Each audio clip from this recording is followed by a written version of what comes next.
Heute berichten wir bei deinen SRF Kids News über zwei schwierige Themen, die aber auch Hoffnung geben sollen. Und dann plötzlich haben wir keinen Strom mehr. Zum einen lernst du Sophia kennen.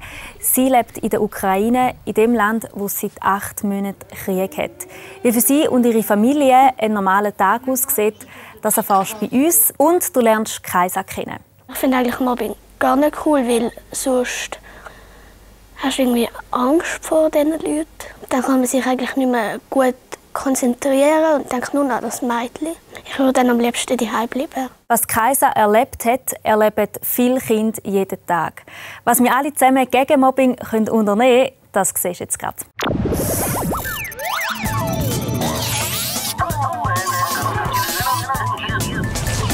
Schön, bist du mit dabei bei deinen SRF Kids News. Zu unserem Hauptthema Mobbing habe ich dir gerade schon mal eine Quizfrage, die du während der Sendung herumhirnen kannst. Von wo kommt das Wort Mobbing? A. Vom Englischen to mob, was so viel wie anpöbeln heisst. Oder B. Vom deutschen Mob, was so viel wie eins auswischen heisst. Die Auflösung findest du in dieser Sendung heraus. Bevor wir zu der Kaisa und unserem Hauptthema Mobbing kommen, schauen wir zuerst noch in die Ukraine. Dort ist schon seit über 8 Monaten Krieg und der hat das Leben der Menschen extrem verändert. Wie das heute der Alltag der 9-jährigen Sophia und ihrer Familie aussieht, das erfährst du im berührenden Bericht von Lucia Ciocchi. Sie berichtet für das SRF aus der Ukraine.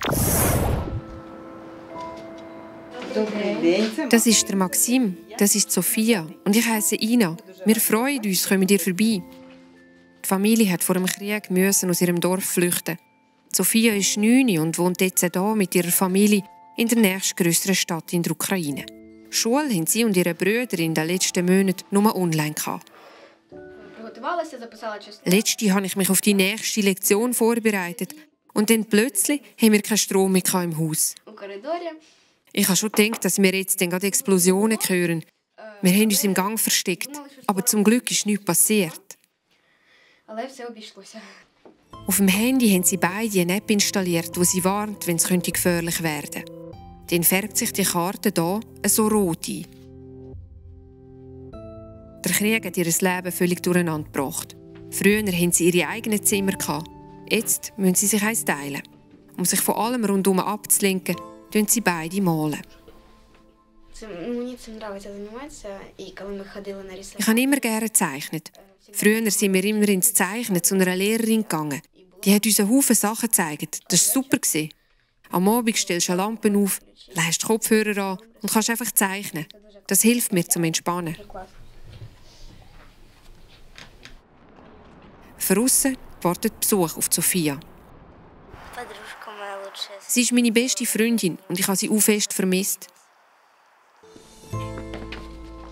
Weil ihr Dorf von Soldaten besetzt worden ist, haben sie sich seit dem Frühling nicht mehr gesehen.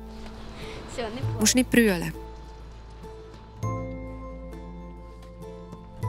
Sie haben sich nach so vielen Monaten einen Haufen zu erzählen. Aber viel Zeit bleibt den beiden nicht.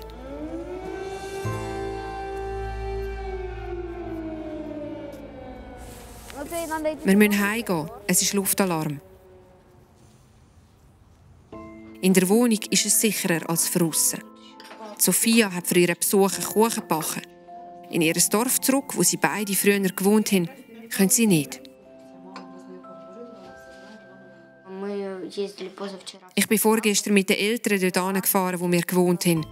Ich musste fest brüllen und habe mir gewünscht, unser Haus würde noch stehen. Die Soldaten sind nicht mehr da, aber die Häuser sind kaputt und im Winter wird es kalt. Erst wenn der Krieg vorbei ist, können die Kinder aus der Ukraine zurück in ihr Zuhause.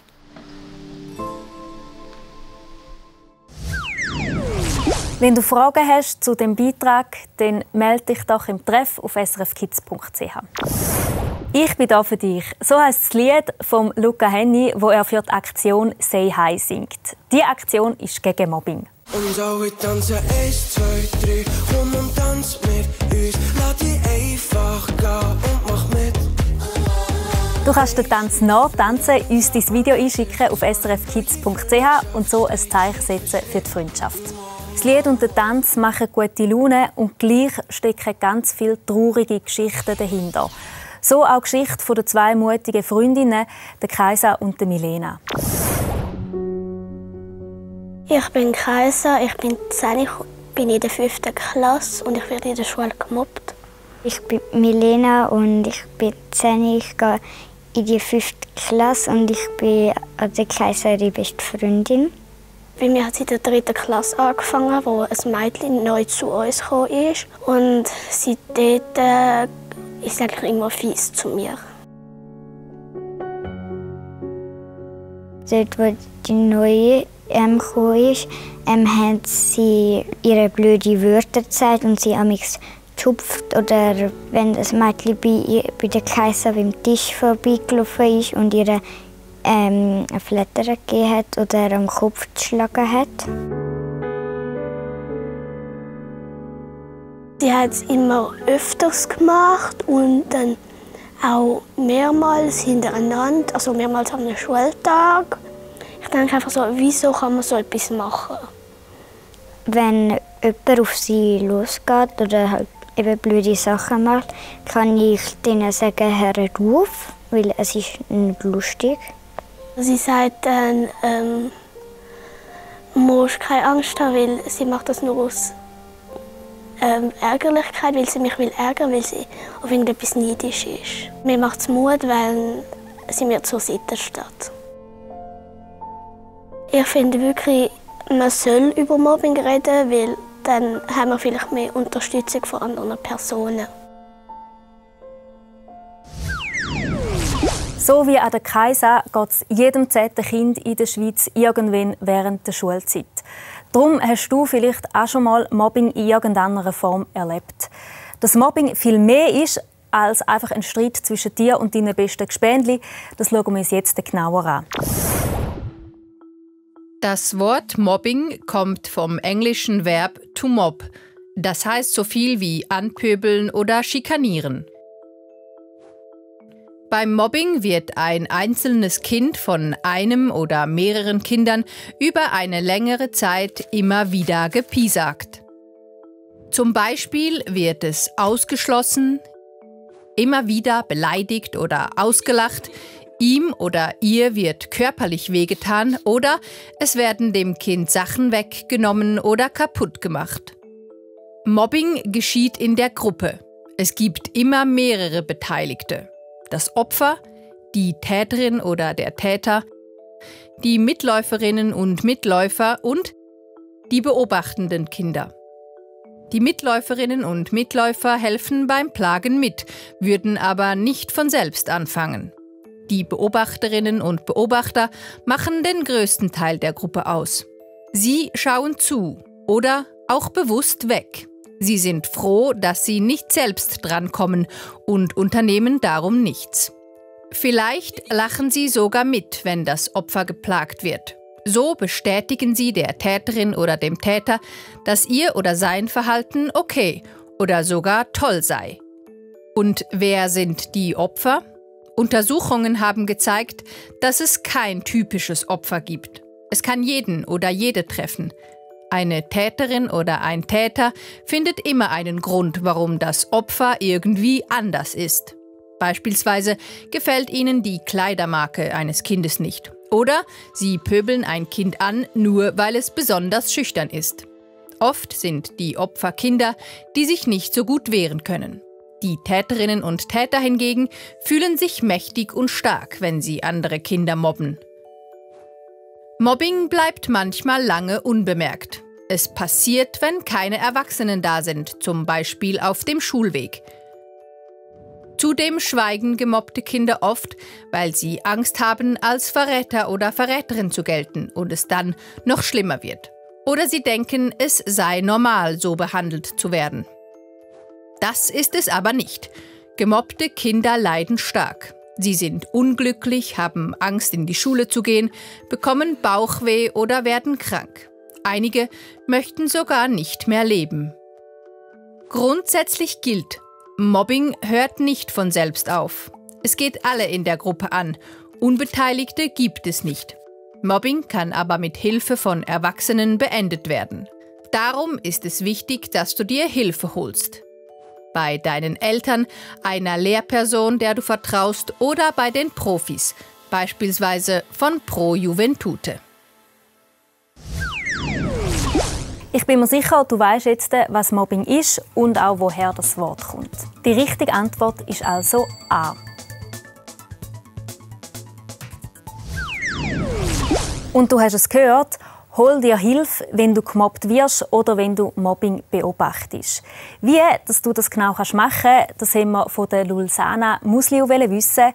Sie arbeitet bei der Pro Juventute und hat darum ganz viele Tipps auf Lager. So auch für den Fall von der Kaisa und der Milena. Gar nicht cool, weil sonst kann man sich eigentlich nicht mehr gut konzentrieren und denkt nur an das Mädchen. Ich würde dann am liebsten daheim bleiben. Hol dir Hilfe. Mobbing ist nicht schön. Also ich finde es schon mal mega stark, dass Kaisa und Milena vor die Kamera gegangen sind. Also dass sie den Mut hatten, über das zu reden. Das ist eigentlich immer sehr wichtig, wenn man jetzt gemobbt wird, dass man mit jemandem darüber redet. Und es ist eigentlich auch sehr schön, dass Milena zu der Kaisa so hebt. Viele Kinder bekommen Mobbing mit als Zuschauende. Das heisst, sie sehen, dass jemand gemobbt wird und sie machen da vielleicht nichts, weil sie vor allem Angst haben. Also sie haben Angst, dass ihnen das Gleiche passiert. Darum ist es nicht so einfach, sich zu wehren gegen Mobbing. Ich habe heute 3 Tipps für dich dabei. Also der erste Tipp wäre wirklich, sei mutig, so wie Milena. Also sprich es an, sag, dass das nicht in Ordnung ist. Genau wie du das auch gerne hättest, wenn du gemobbt wirst, dass jemand zu dir steht. Das tut dieser Person sehr, sehr gut und du tust damit sehr etwas Gutes. Und es geht eigentlich gerade über ins Zweite. Du kannst mutig sein, aber wenn du Angst hast, um das zu machen, um das ansprechen, hol dir Hilfe. Also organisier dich vielleicht noch mit anderen Kindern aus der Klasse, die das auch nicht in Ordnung finden. Oder ihr geht aber auf einen Erwachsenen zu, zum Beispiel die Lehrperson, eine Schulsozialarbeiterin, oder ihr ruft mal beim 147 an und schaut, wie ihr da aus dieser Situation rauskommt. Ich habe aber noch einen dritten Tipp dabei, und das wäre nett sein. Also es fängt vieles damit an, dass du selber eben nicht mitmachst. Lach nicht mit, wenn es Gemeinheiten gibt. Tu doch auch vielleicht den Neue oder die Neue in der Klasse mit einschliessen in Aktivitäten. Tu doch vielleicht auch mal das Kind, das vielleicht viel gemobbt wird, auch bewusst einladen. Und du kannst so mit einem Beispiel vorausgehen und dafür sorgen, dass weniger Kinder gemobbt werden. Manchmal findet Mobbing auch online statt. Das heisst, dann kommen Kinder fiese Beleidigungen via Handy über. Und dem sagst du dann Cybermobbing. Wenn du dazu mehr möchtest erfahren, dann schau doch unser Klipp und klar Video auf dem Kanal hier. Und dort darfst du dann am besten auch abonnieren, weil dann verpasst du auch nicht die nächsten SRF Kids News. Habt Sorge und bis zum nächsten Mal.